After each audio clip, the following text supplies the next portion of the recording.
Hello, Night Nation. I'm Trey Strolko. Welcome to the Sons of UCF Live. Adam and Mike here as well. A somber start to this week's show as we remember Otis Anderson Jr., who left this world earlier this week at just 23 years old. Got to tell you guys, still numb by this news. In the stages of grief, I am a lot closer to denial and anger than I am on the pathway to acceptance.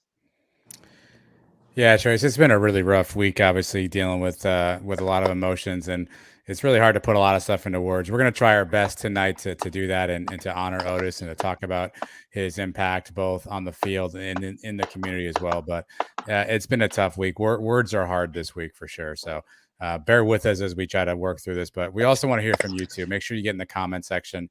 While this is an incredibly sad moment, an incredibly sad experience, Otis also brought a lot of happiness to a lot of us. So, we want to both honor and remember him for all he did. So definitely a rough week, Trace, for sure. You never know what to say when something like this happens. It really puts into perspective all the stuff, the silliness that we do. We just recorded that whole show on Monday, and we thought we were talking serious stuff with, the quarterbacks transferring and the program, the state of the program, this and that. And really none of that stuff means anything. We're talking about a young man, 23 years old, had his whole life ahead of him. Such a wonderful kid. We had the honor of watching him play for us for a few years, and now taken from us way too early. I don't know what to say about it. It's been a miserable week. I know we're all going through it. We feel like we know him. Some of us do know him personally. Even if you've just watched him play, you still feel like you've known him for the last few years, and you've seen him grow up in front of our eyes. And to hear this news the other day really breaks your heart.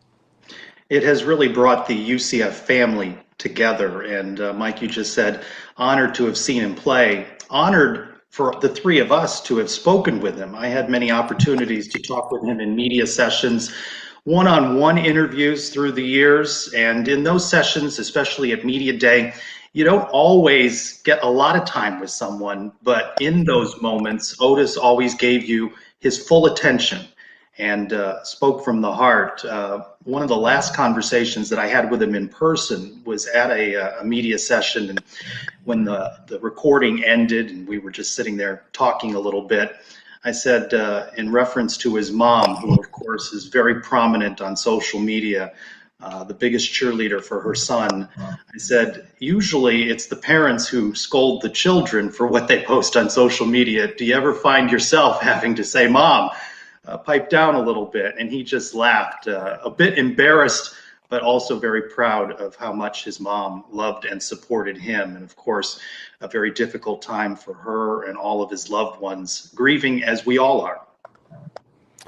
Yeah, in full transparency, Trace had reached out. So Mike and I had the pleasure of having Otis on episode 124. And Trace reached out and asked if I wanted to play any clips from that show. And so, I don't know, it's probably 2 or 3 times I tried to start that interview, and I'd get a little bit in, and I just couldn't do it. I just wasn't ready yet. And I finally listened to a little bit of it this morning, and I almost wouldn't do it justice if I picked just one clip, because the candor with which he spoke, the way that he explained things, and listen, we interview a lot of guys, and you get a lot of canned answers, and Otis gave you a lot of good truth. He gave you a lot of insight to what he was working on, and I found myself writing down different time points, and I had like 8 or 9 of them.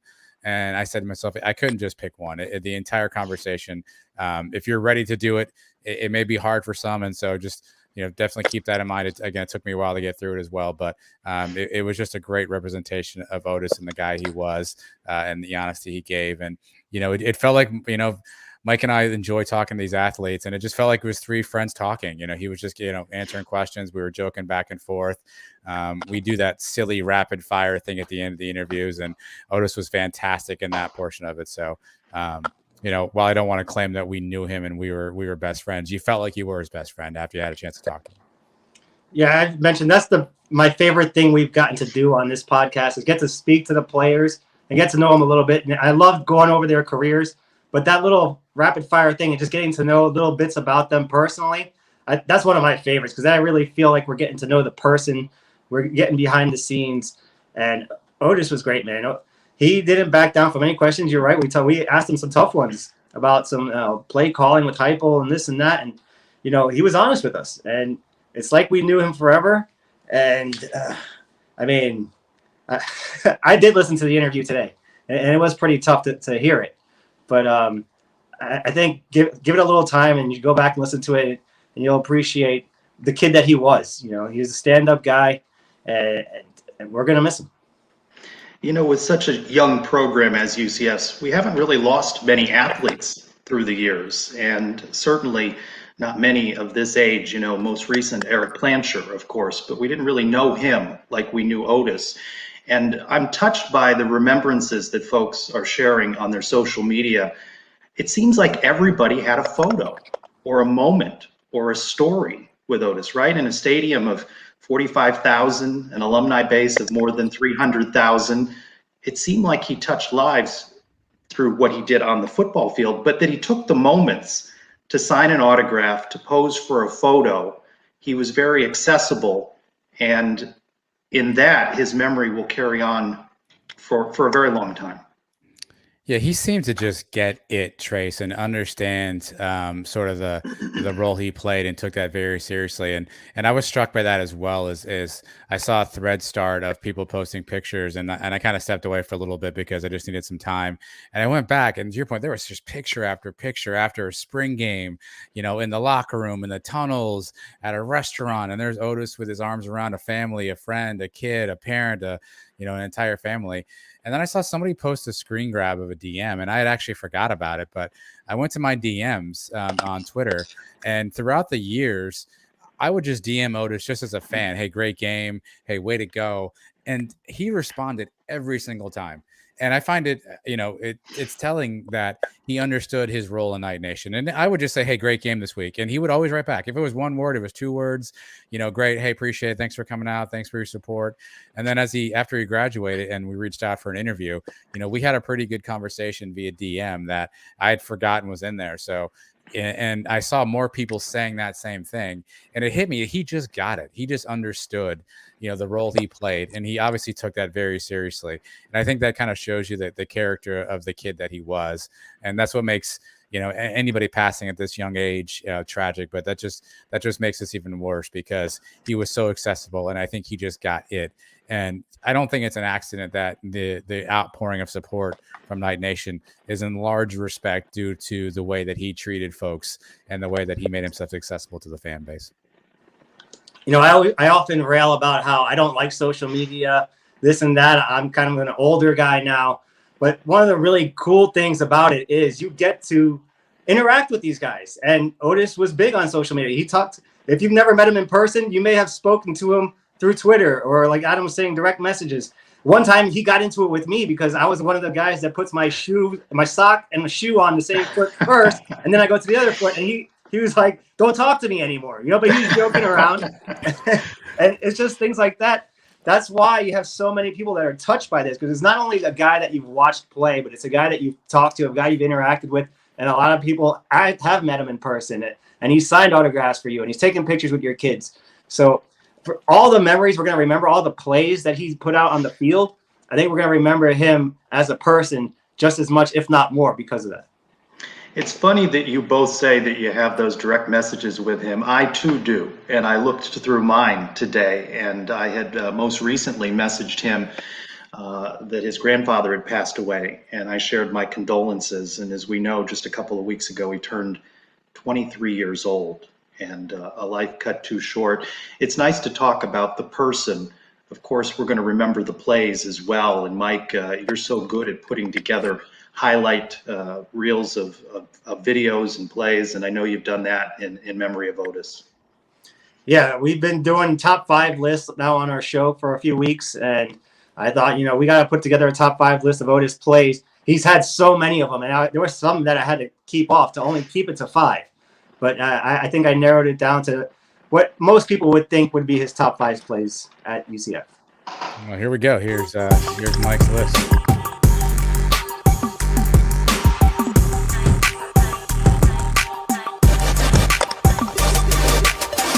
Punt return in Pittsburgh. I mean, if this game is a game we win, this may be number 1 on the list. The athletic ability he showed on this play, and we talked about it on our show, all the things that went down on this play. Incredible play. How does he break that tackle? Right? That was just a fantastic move on his part. And that was such a game changer when that happened, because we were down things were looking bleak. Oh boy, lost his ankles. Yeah. This one, Yeah. everybody loved this one. He embarrassed that kid. He let him fly.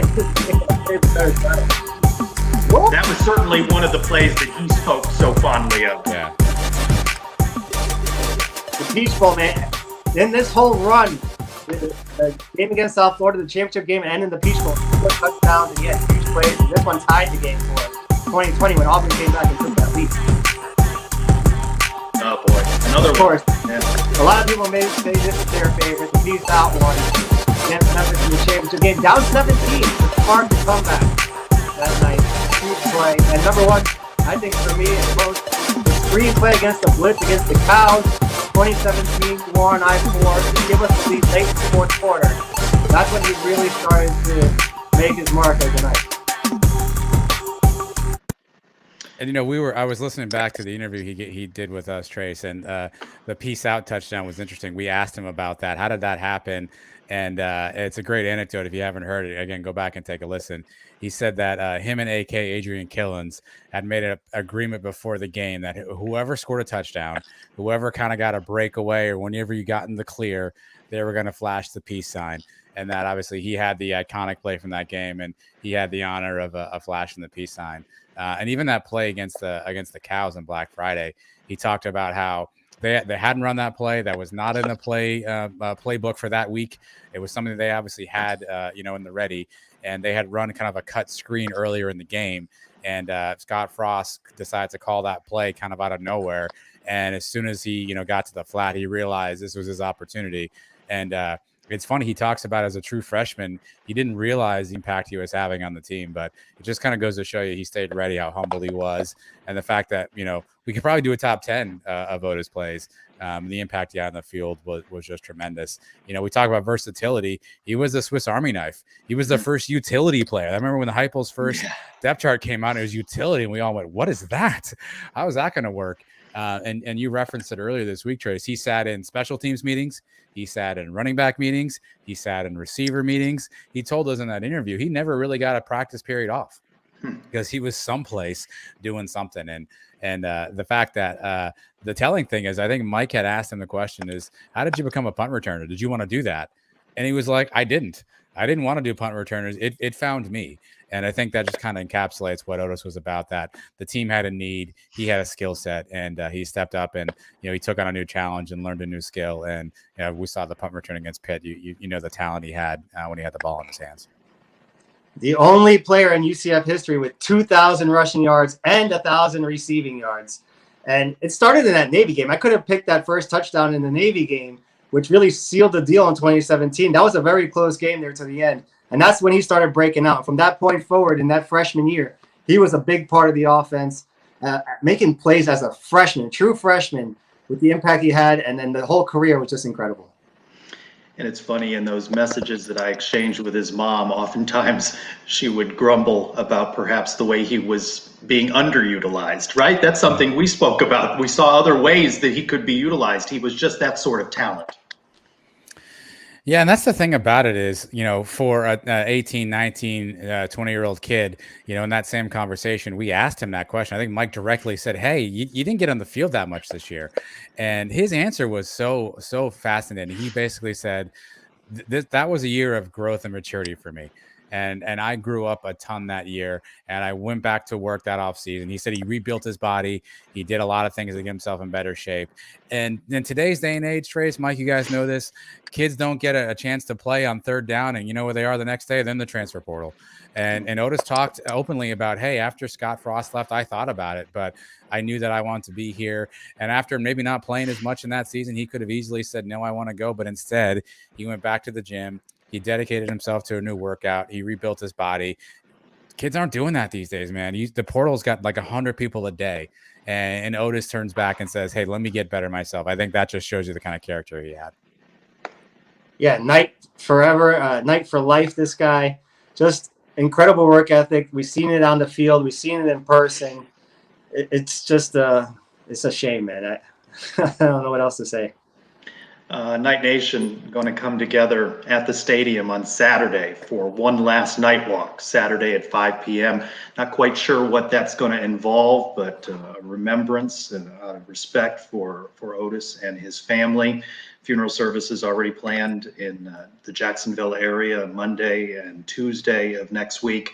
All so very fast. Yeah, and a quick shout out. I do want to mention this, Trace. The folks at Rock'em Socks did a fantastic thing. They made a pair of socks with his name on it and the iconic peace symbol that you see in the corner of our screen, and basically said we're making 500 pairs. I think it was 22 was the amount, with all proceeds going to Mrs. Anderson and anything that family needs. And those sold out pretty quickly. And I saw even the GoFundMe, they deposited the $12,222 into the GoFundMe for the family. So a quick tip of the hat to Rock'em Socks. And I think it's just been fantastic how Night Nation's come together. People are talking about retiring jerseys and doing something at a certain yard line. And I think it's everybody's pulling together for this, and it's just been fantastic to see. It's interesting, Trace. We're obviously one of the bigger universities in the country, but yet it feels like a really small community. And I think I said it on Twitter this week. It just we're honored, Mike and I know you are as well, to just be any part of this community, and even the small parts that we play. And it's things like this. Unfortunately, tragedy brings people together, but it's things like this that make you really proud to wear the black and gold and be a UCF Knight. Let's bring in Nick Patty, former UCF quarterback. He's part of a very small group of people that have gotten to wear the UCF uniform. Nick, this has been a difficult week for Night Nation, but as Adam has said and we've talked about, it has brought the UCF family even closer together. Yeah, absolutely. Hard to put into words like you guys have said. I think, early on, really good point to hit. You want to celebrate him as much as possible, right? I mean, it's a hard thing to wrap your head around. So many people have so many incredible memories, pictures, moments with Otis, and it's a hard thing to celebrate, but I think that's just sort of the way we all should try to approach it, and I just think it's, again, another opportunity for me, for sure, as well, to take a step back and appreciate the community of people we're involved with. You're proud to be, a part of a small portion of the rallying and the love that UCF community has. You had opportunity to know Otis? Briefly, yeah, with a short amount of time. The small opportunity I had was within his recruiting process, and it was a pleasurable experience, just like everyone else has had. It's a unique opportunity when kids come in and certain people get to play that role. Otis is one that I always remembered. And he was one of a handful of people that you kind of got excited that we landed, and again, I didn't know him super well. I'll share my one take, even from his time in the recruiting process, but I just remember thinking how big of a personality he was, but he had this uncanny ability as a young kid to seem to lock in when you started talking about something important, or the coaches, or if he had a question. He'd go from this big, wonderful, cheerful, playful personality to a 30-year-old, really quickly, that was locked in, asking good, educated questions, and it really mattered to him. And his play was sort of like that too. You didn't see a lot of nonsense from him, or he had some emotional times, but you didn't see him. He was locked in when he was playing, and that was sort of my short experience with him, and it was a pleasure. Nick, I mean, I think we'd be remiss to not notice over your shoulder you have your number 2 jersey, which is probably fitting on a night like tonight. Obviously, the number that Otis wore as well. Talk about the brotherhood of playing football at UCF. I think what struck me is that, obviously there were guys who played with him, but guys who didn't play with him, guys who graduated years before, are all feeling kind of the impact. What is it about UCF and playing football there that kind of creates that brotherhood? Sure. Yeah, I think you feel like you're a link in the chain, right? I didn't get to play with Otis, but I played with majority of guys that did, right? So sort of by default, you're connected through that way. And it's a tough grind going through 5 years, 4 or 5 years of college football. And so you get so incredibly connected with those guys to where the guys that I played with that played with Otis, are noticeably upset, and it meant so much to them that it means something to you, right? And those blood, sweat, and tears, I know it's a little cliche to think about and say it that way, but it truly is that way. And so when something happens this way, it almost it hits you whether you knew or played with those guys or not. But I think UCF's a special thing too, because so many people were a part of building this program.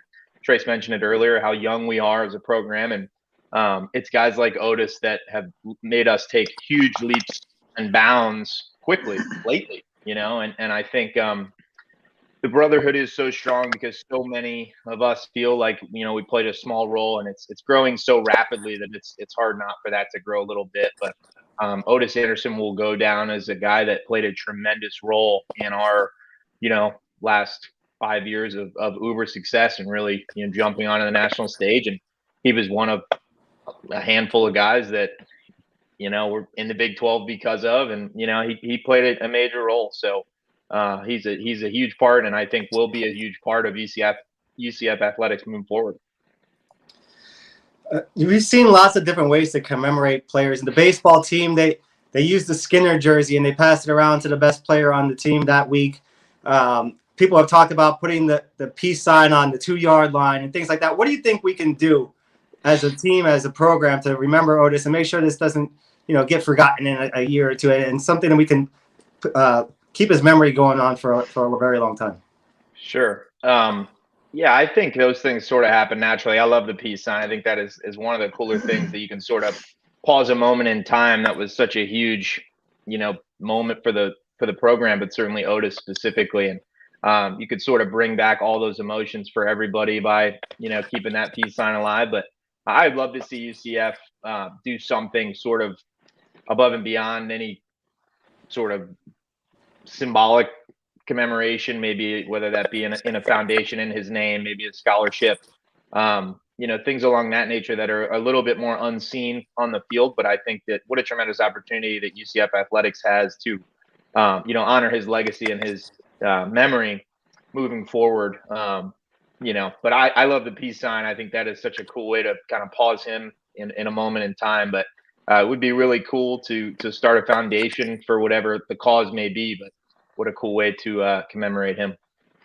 We have learned this week how quickly life changes. I think back to Monday early in the day, and I messaged you. So we're going to talk about Black Friday, and we're going to talk about Dylan, right?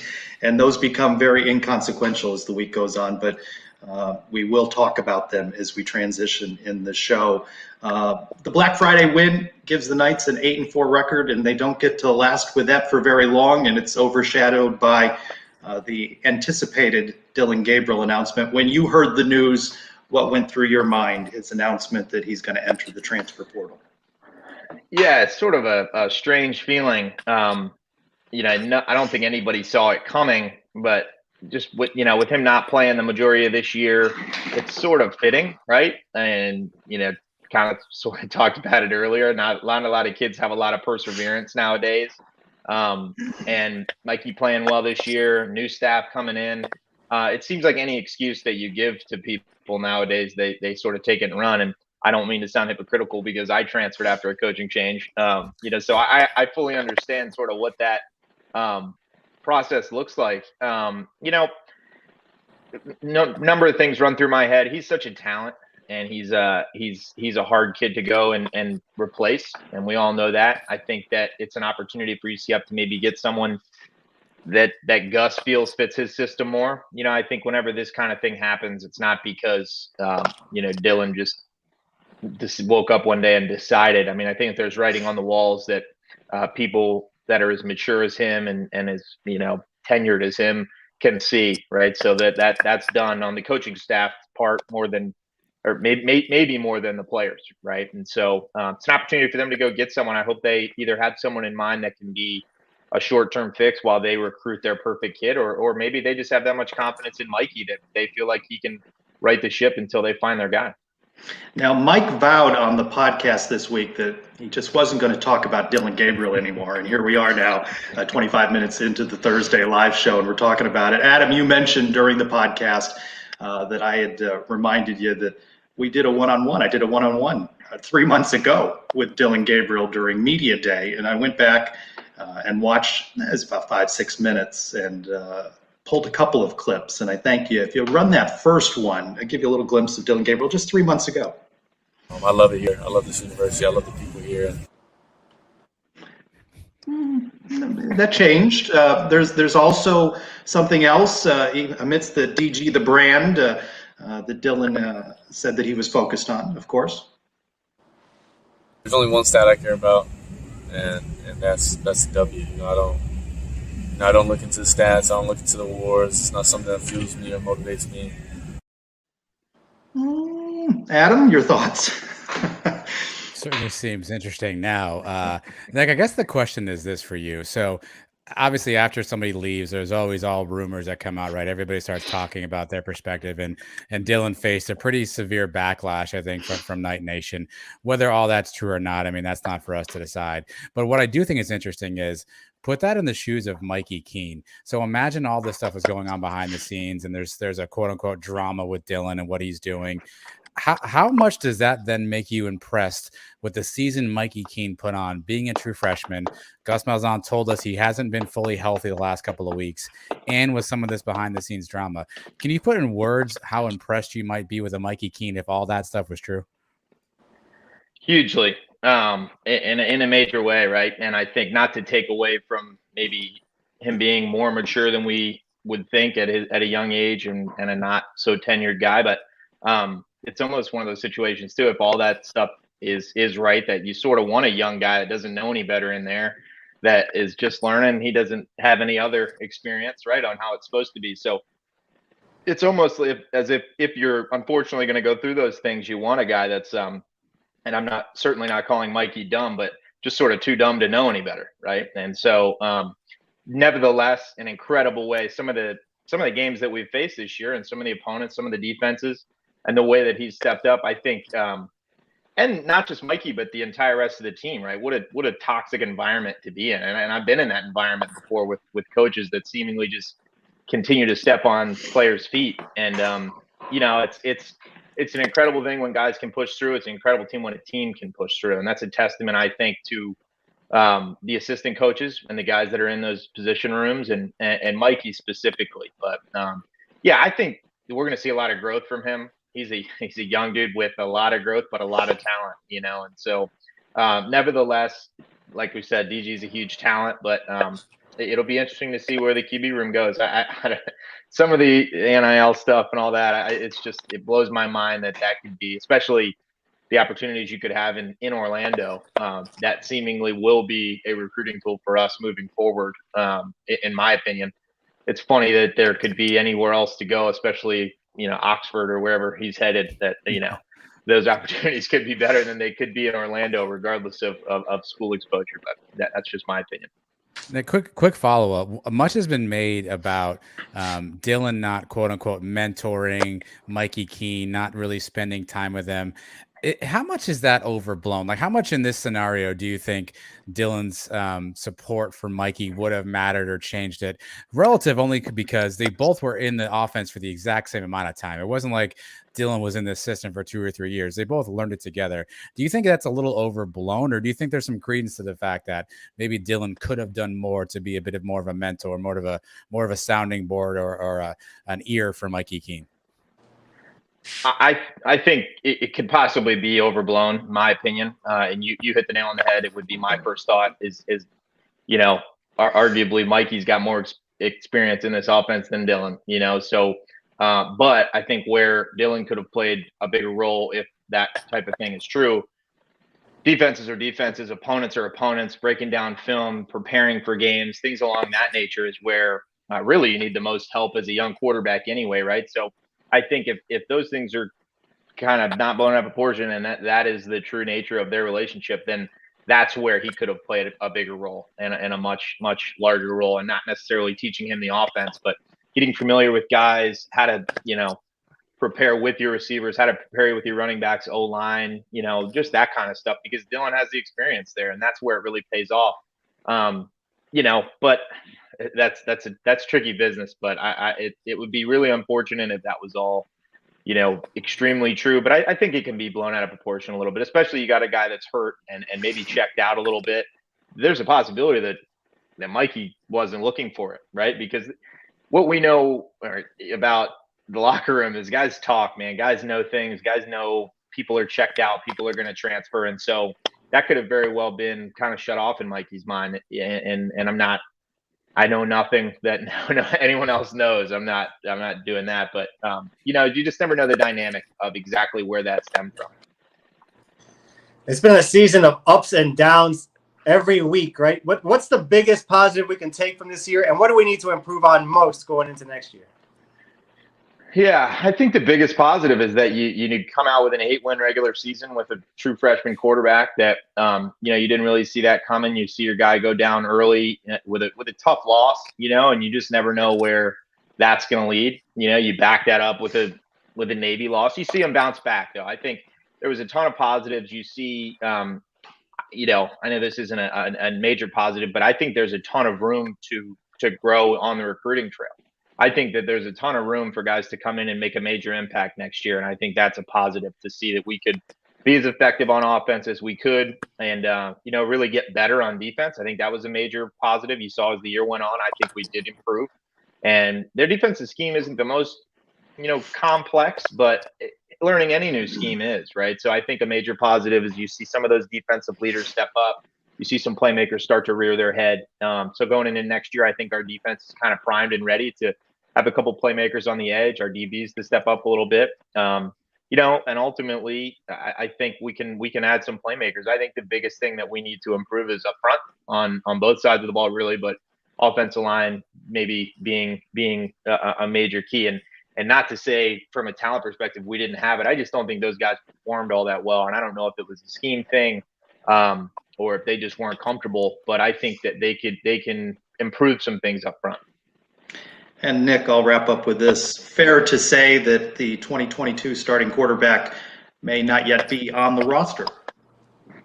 I think so. Yeah, I think that's probably pretty fair to say. I think anytime a new staff comes in, man, they want their guy, and Mikey is a version of that for them, but he's not that, certainly. Gus has been active with some transfers in the past, and some successful, some not, but he's been extremely successful with one notable transfer that he had come in that was a perfect fit for what he did. So being Cam Newton is who I'm referencing, but maybe we could go find someone that's a game buster that just didn't work out somewhere else, kind of like we've had happen here in the past, but we'll see. I don't think he's here yet, but we'll see what happens. Nick, Patty, we appreciate you joining us on the Sons of UCF Live. Hopefully we'll talk to you somewhere around the bowl game time. Sounds good, guys. I appreciate having me on. Thank you, Nick. I'm going to miss you. Do you do basketball too? Maybe you can come on and be our basketball insider. Maybe change your name, Rick Gaddy or something. Maybe. I can learn the game. I'll start watching. All right. Thanks, Nick. Guys, have a good one. Nick mentioned recruiting, which made me think of recent Gus Malzahn Monday presser. It was right towards the end when he talked about recruiting. I'm really excited about how recruiting's going here. I mean, it's we got a real chance. We got a real chance to finish this thing really strong. And I think I've told you this before, but it's going to be an unbelievable destination place for transfers, and so the future's bright. Less than 2 weeks away from early signing day. And something that we haven't talked a lot about, it's been a long year, right, at this point for life and COVID and all of those other things, and certainly the football season. But Danny White and Josh Heupel left in early 2021, and both Terry Mohajir and Gus Malzahn came on late in the cycle. So we haven't even seen a full year of Gus Malzahn, and now we're going to get to see his first early signing day. I think we're learning from that clip, Trace, that Gus does not say anything by accident. And that was a clip before the Dylan Gabriel news broke, which I think we can all assume now that Gus had a pretty heavy inclination that was happening. think we're learning about our coach, and Heupel was the king of coach speak. Gus is the king of Travis did a super job, but I think he's intentional with his words, and I think he knew he was foreshadowing what was to come on that. And I thought that's interesting. Now that you look back on that, now the light bulbs go off, and you say, okay, that wasn't an accident. That was very intentional on Gus's part. Gus is out there recruiting like his hair is on fire, like he promised. And right now we're lined up to have the best recruiting class we've ever seen at UCF. And now you're seeing pictures of T. Will out there still recruiting hard. Some big-time prospects that are still out there that we're trying to land some big fish right before signing day. Let's see what they can do to finish this thing off. And as this transition goes to the Big 12, and we see now that Cincinnati and Houston in the American Conference title game on Saturday going in with UCF to the Big 12, not to mention BYU, a ranked team, it's going to take recruiting at a higher level. The recruiting days of being ranked in the 50s and 60s just isn't going to cut it going into the Big 12.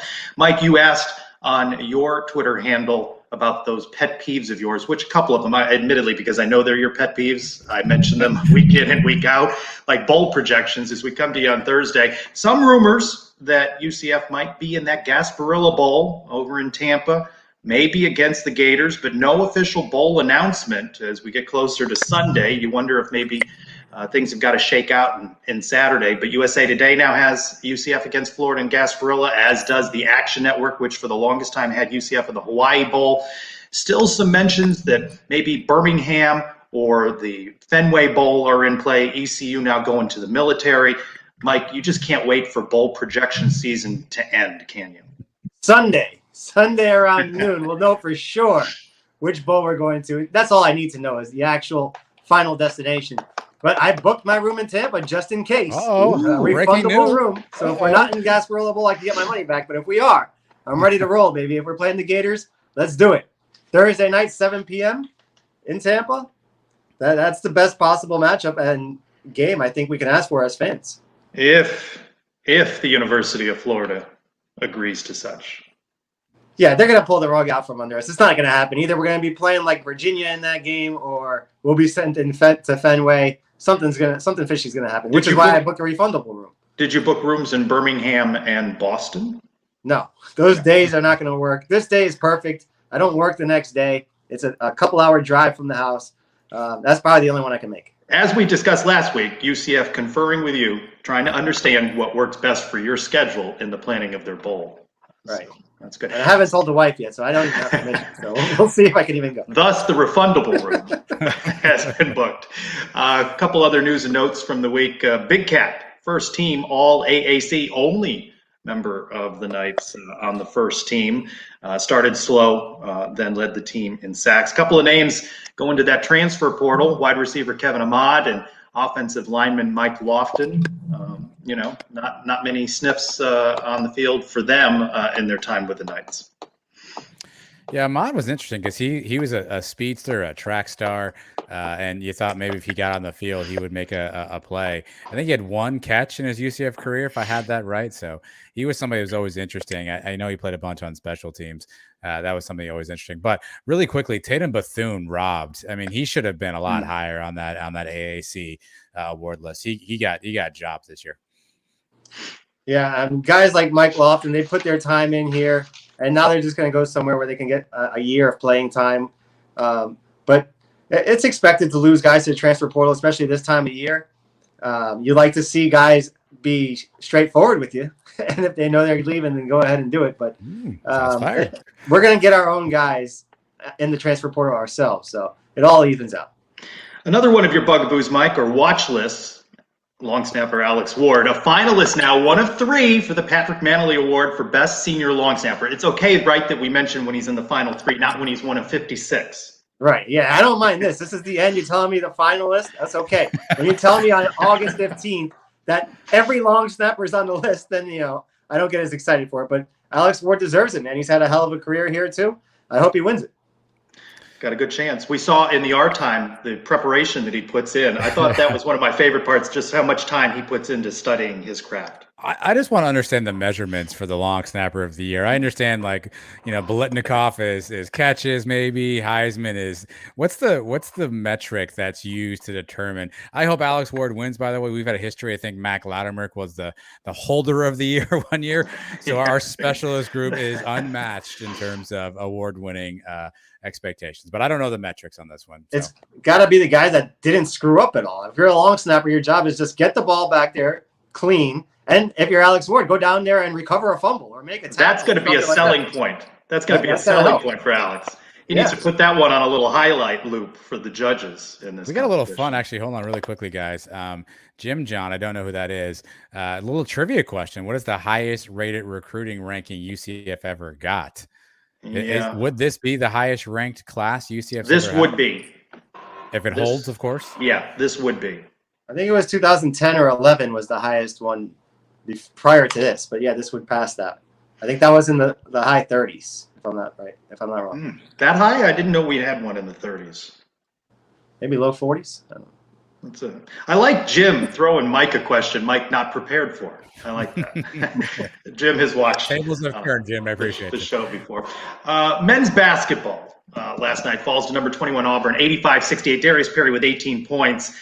Adam, 4 of 24 from 3. I think back a couple of weeks, I believe it was on the pod where you said, live by the 3, die by the 3, that when those threes aren't falling, they're going to have to generate some offense some other ways.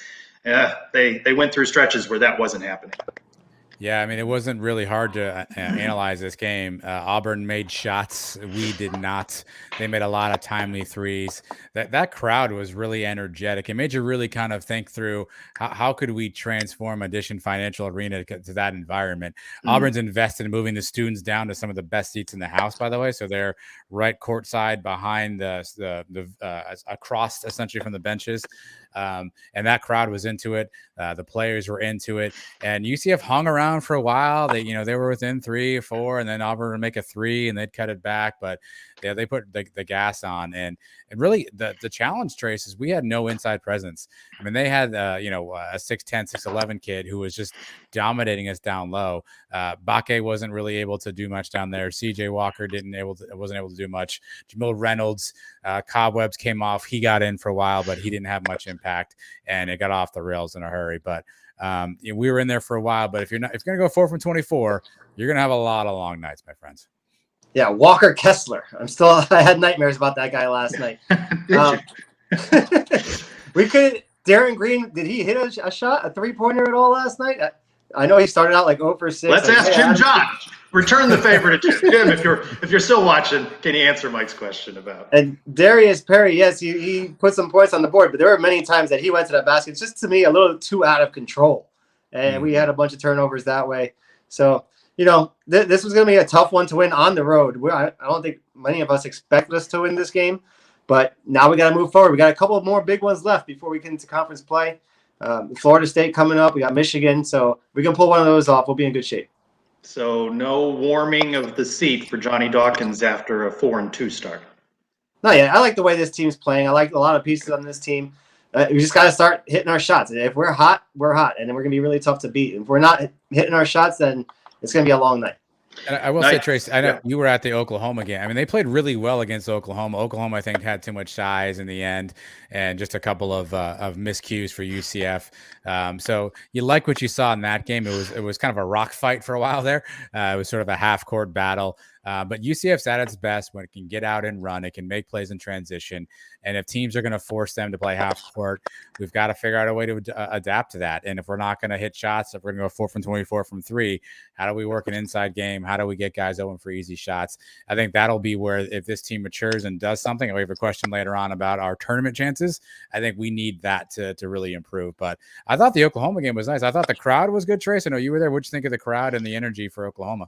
A lot of energy, and that was the one boy. You knew Auburn was going to be tough on the road, a ranked team. Yeah. Oklahoma, quality opponent. That was a one to steal there, and they were in that one right till the end. Would have liked to have seen a better shot on UCF's part at the end of the game. A shot. Was that even a shot that Tony Johnson took? I don't know if what that was. you count that as a shot. I also will never forgive Dylan Gabriel because he decided to transfer during that game, and it distracted me for like a full 15 minutes. You mean everybody, some 5,000 people all like this? You mean like that? Yes. That middle part of the first half into the second half was pretty much everybody on their phones. Yeah. Well, the Oklahoma team is a pretty good team. They just beat up the Gators last night, and the Gators were undefeated going into that game. So I think, that'll prove to show like it was a pretty good game on our side. Yeah. Knights return home, take on 1-6 Bethune-Cookman on Sunday.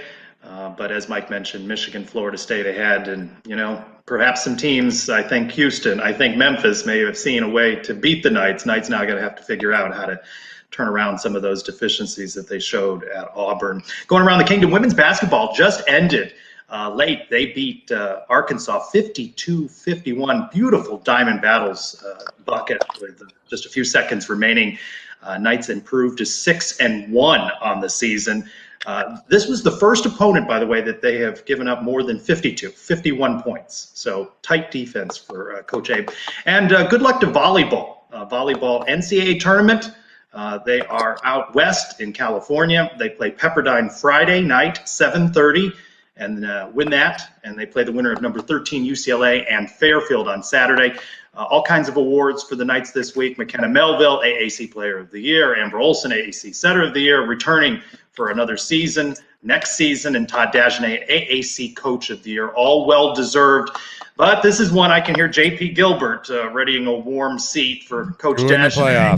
Playoffs. Show me what you can do in the NCAA tournament. Pretty evenly matched in this one.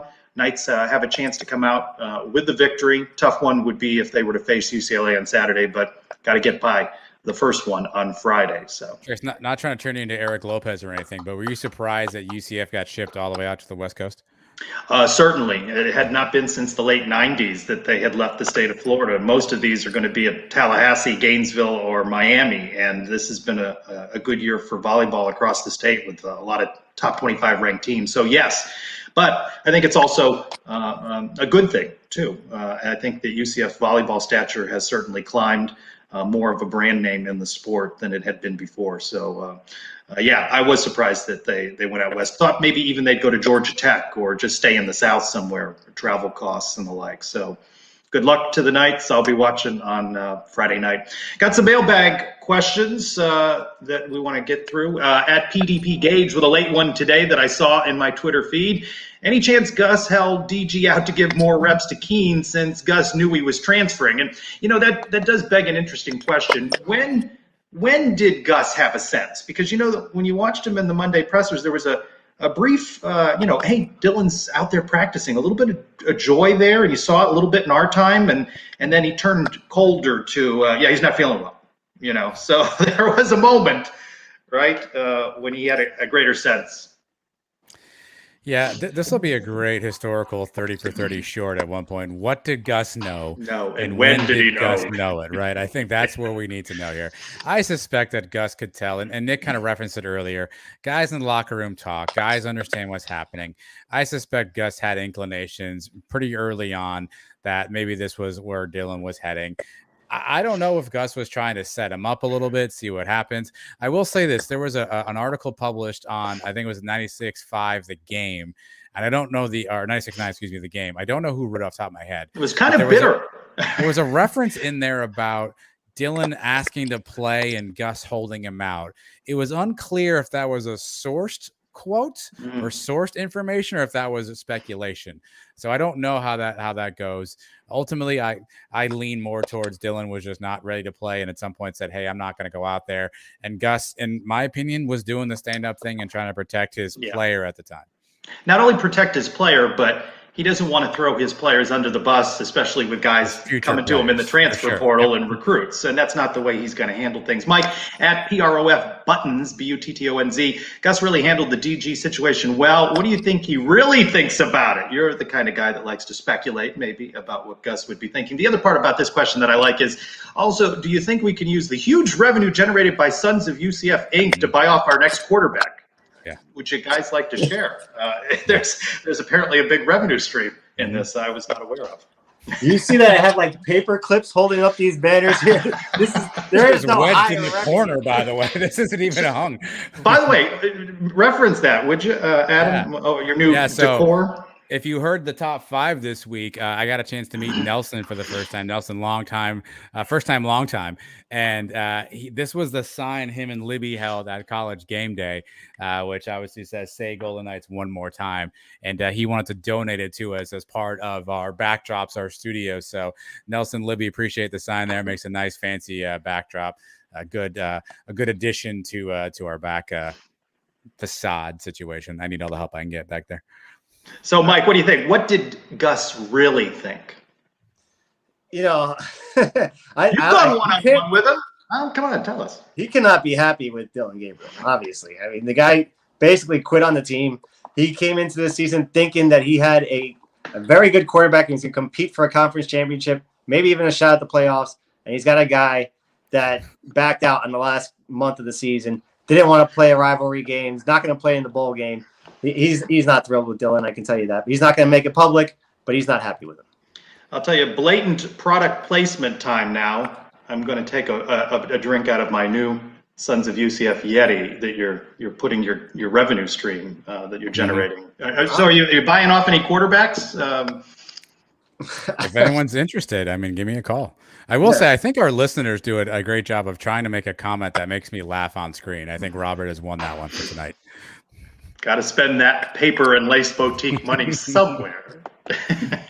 At Knights HSV, who I like jawing back and forth with on Twitter, I'd like to know now an updated answer to my question of 1 week ago. Does DG go down as the most overrated player in UCF history? He's certainly going to be on a Mike top 5 list, I'd suggest. I mean, most overrated is going to be tough. What do you win?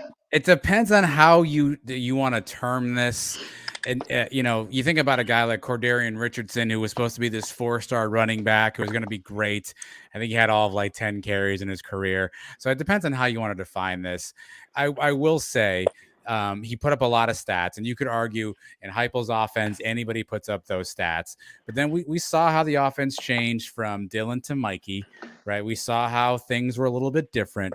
So while I certainly think that it's a fair question to say, what did he win? And did he ever win the big one? I think that's fair. He won the Gasparilla Bowl.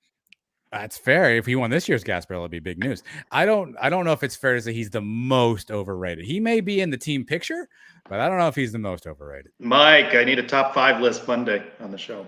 Brandon Wimbush. I mean, he came in and we thought he was going to be the starting quarterback. Didn't last more than a game. There you go, Robert. Yeah. So there's one.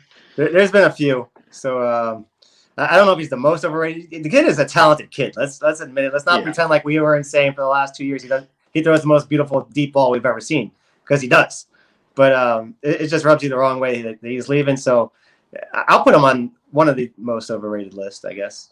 Our buddy Cosseg Advisor with a rare question. If you were an Ole Miss person, would you crystal ball the next potential quarterback to your roster?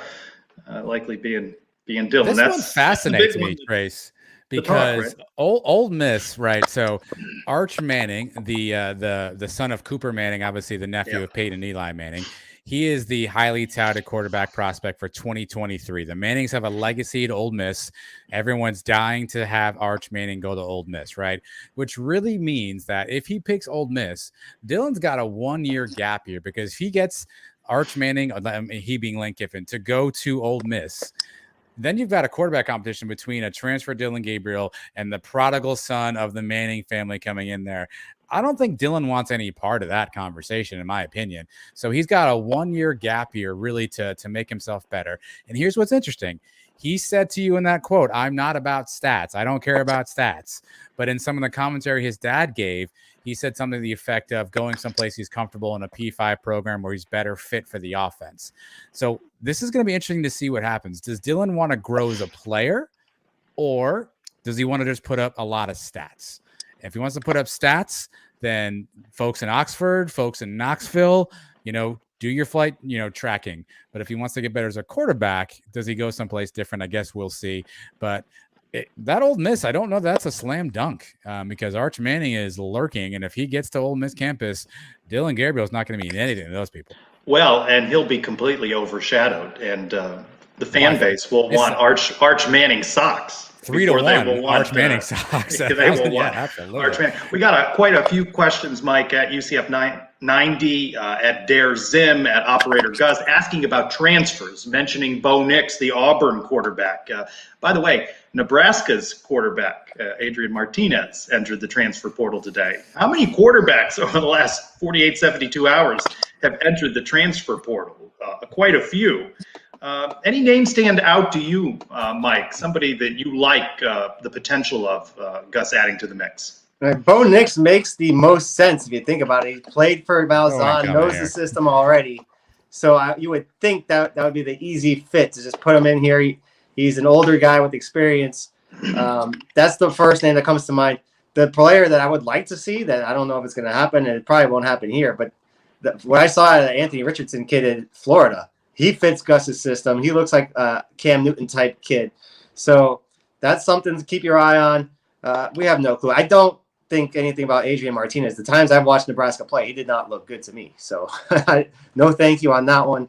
And who knows, by tomorrow, there'll be 10 more quarterbacks out there to choose from. That's right. At Crash Card asking about the awards the offensive line got and why didn't Keene have time to throw the ball? I don't know how many awards the offensive line got. Really, right? There's first, second, third, fourth team, all AAC, so I don't know that they got really a lot of awards. You mentioned this one earlier, Adam, at Deportes Man 85 with a close loss Saturday. Do you think the men's basketball team, women's basketball team can make the tourney or the NIT? The answer is yes to both of those. I'd say there's no reason not to expect that the future for both programs is one of those tournaments. Yeah, I think for the men's team specifically, I think they have the pieces, right? They're going to be in a tough conference. Conference play is going to make or break how the season goes. And I think we know we have the roster. If people stay healthy, I think they have a good shot of getting one of those, I don't know, 62 through 68 type spots in the tournament. And if not, at least an NIT run should be within the cards here. If not, Mike, fire up the hot seat. Oh, boy. No. Mike, at Rejoice Nights, what recruits are critical to sign in this incoming class? What position would you focus most on? I think Nick hit it on the head. The offensive line, these games are won up front. Offensive and defensive line, you take care of those positions, I think we're in good shape. You already see the recruits coming in the secondary, and we've always had a good luck with the receivers and their skill position guys, but we need to win up front. I will say Mike, another one. Yeah. All of the names are going to be, Castellanos, Jordan McDonald. Those are the running back quarterback combos. I think two names that if people should keep an eye on. Keenis Thompson is a D tackle, a local kid from Lakeland. He's a giant human being. And then Cam Moore, Bam Moore's brother. He's a linebacker. Obviously, we're really thin at linebacker. We're going to lose Bryson Armstrong. Obviously, Eric Gilliard stepped out. We basically ran with John Powell, a DB, playing linebacker. So we need some linebacker depth. Cam Moore's a pretty big kid. I think that's going to be a big signing if we can get him in. Mike, a bowl question for you at @facts_UCF. Big time bowl opponent with a 40% chance of winning, or anyone where your chance of winning is 80% plus? Now, give me that big-time opponent. Give me something to get excited for. What were our chances of winning the first Fiesta Bowl against Baylor? Probably lower than 40%. 17-point underdogs, right? Right. And then what about the Arkansas State game? I think most of us would have put that at over 80%, and we saw the way that ended. So the percentages don't mean anything to me. Give me something that we're going to look forward to, something to give us something to talk about for the next 2-3 weeks. Give me the Gators in the Gasparilla Bowl. That's what we all need. At Phil Talk Sports, he's asking what bowl game is lower tier that you think deserves more prestige. What comes to his mind is Bahamas and Hawaii. I'd just like to mention, by the way, the NCAA can't figure out how to expand the playoffs, but today they just created a bowl game in the next 30 days. Boom, we're going to have one in Texas so that everybody can get in, including 6 and 7 Hawaii. The Bahamas Bowl is interesting because obviously for us here in Florida, it's a it's local-ish. You can get to it. They play it in a weird stadium, though. I don't know how many people are going to the Bahamas for a bowl game. So they play rugby there or soccer or something, right? They do. I think the bowl games that really have best matchups are fun. I don't even know the name. I mean, they change every year. I think the matchups make the bowls. I don't think there's anything about a bowl atmosphere that really makes it interesting. What are you guys' both thoughts on playing football games in baseball stadiums, right? We see the Fenway Bowl, No. Yankee Stadium, the Yankee Bowl was there for a while. You saw Northwestern Illinois play in Wrigley Field. Are you guys fans of playing football in baseball stadiums? No. I don't care for any of these bowl games. I watch one bowl game a year. It's whatever UCF's playing in. The rest of it is crap. They could get rid of them all. You're not going to do a bowl pick'em? Some fans have asked to do a bowl pick 'em. Maybe I'll just do it for fun, but it doesn't mean I'm going to watch the games. I'll just pick them and then just find out who won the next day. At Golden Knight _2, does this feel more like a 5-7 season to you or an 8-4? It is a very torturous 8-4. Yeah, I listen, every eight wins, Mike and I talked about it with the Cal game. We grinded those things out, man. Short of the Temple game and the UConn game, I guess Bethune, everything else was down to the wire. What's going to happen? How's this going to go? And so we grinded those wins out. So it definitely felt like it was a tough 8-4. We earned all 8 of those 8. Mike says on the show this week, nothing makes you feel more alive than when you're down to a couple final plays and you could win or lose. I guess that's the case, but I'm still trying to figure out a hobby I can take up: knitting, badminton, something that's a little bit less stressful for me. At Zeebel's UCF, what movie title best describes this season? He gave some suggestions: The Hurt Locker, The Big Sick, The Long Goodbye. I've not heard of this movie. Socks on Fire. Those are good options. Socks on Fire, I guess, would be the winner, followed by The Hurt Locker, because that sums up our season right there. Yeah, The Hurt Locker. At JP Gilbert, just a great follow for anything you need comic relief on. We'll end with, is Nugget the second the biggest bust in UCF history? Perhaps I should have paired this question with, is DG the most overrated player? But is Nugget the second the biggest bust? I just love how JP Gilbert continues to find niches that irritate you, Trace. Just My when you answer, think by he's the way, closed one up, he finds a new one. Yeah, he's ready to bust open that Citronut thing again. Yes. The answer is the patch. It begins and ends with a patch. That is the most colossal mistake of a marketing campaign. I will say, on this here phone, I have exclusive video. If you were at the Cal game, Nugget and Pegasus crashed into each other. I don't know how many people saw it in the end zone. My daughter was filming for reasons known only to her. I have exclusive video. Are you going to upload that? I can. I didn't know if we see wanted to out Nugget like that. JP is called out Nugget. The whole Nugget story has been interesting this year, right? Nugget has one job to do: run on the field, run off the field, watch out for the big giant horse. That didn't happen. Well, Nugget, we didn't see Nugget 1. It was half the season before we saw Nugget 2. This was the most action I think we've seen from Nugget 2, and it didn't quite go well. Mike, biggest bust is Nugget? I'm not that big of a fan of Nugget myself, but it's good to see JP give the Nightolorian a week off and then find a new target. Good point. Well, we began this show in a somber way. We found our footing with the help of Nick Patty and the comments on screen. Let's end reflecting on a positive, a good takeaway from each of you about Otis Anderson. Yeah, Trace, for me, we said it off the top. It was his accessibility. It was him understanding how much the fans, impacted, Night Nation, and how he embraced the fans, how they embraced him back. He made a lot of great plays on the football field. And I think, he was probably even a better person off the field than he was on the field. So for all the people whose lives he touched, for all the people who took time to stop and say hello, take a picture, send a DM, I think those are the things that bonded him to UCF. And I think that's what I'll take away the most is the person Otis was, not just the player. Yeah, he was a great person, but let's not forget how great of a player he was. And he played in the golden age now of UCF football, the best teams we've ever had, 17, 18, undefeated seasons, and he's right in the middle of that. We showed the plays that he had, some of the most important plays in that run, plays that sparked the entire run. So I'm always going to remember him for those. He's going to go down as a legendary player for us, one of the best that ever do it. He found a way with his play on the field to bring the UCF Night Nation together, and now with his passing, his untimely passing, has brought us all together as well again as a UCF family. I can't tell you how many conversations I've had with folks this week, people that I don't know that have messaged me that have talked about a memory they had with Otis. I want to end with something. It's an excerpt of a prayer that's important to me for family reasons. It's from a prayer called Getting Tired. And I thought there was a passage of it that reflected well on Otis that reads, "A golden heart stopped beating, hard-working hands at rest. God broke our hearts to prove to us He only takes the best." Peace and rest in peace, Otis Anderson. Adam, Mike, thanks for being a part of this remembrance of Otis Anderson here on the Sons of UCF Live tonight. It's an honor, man.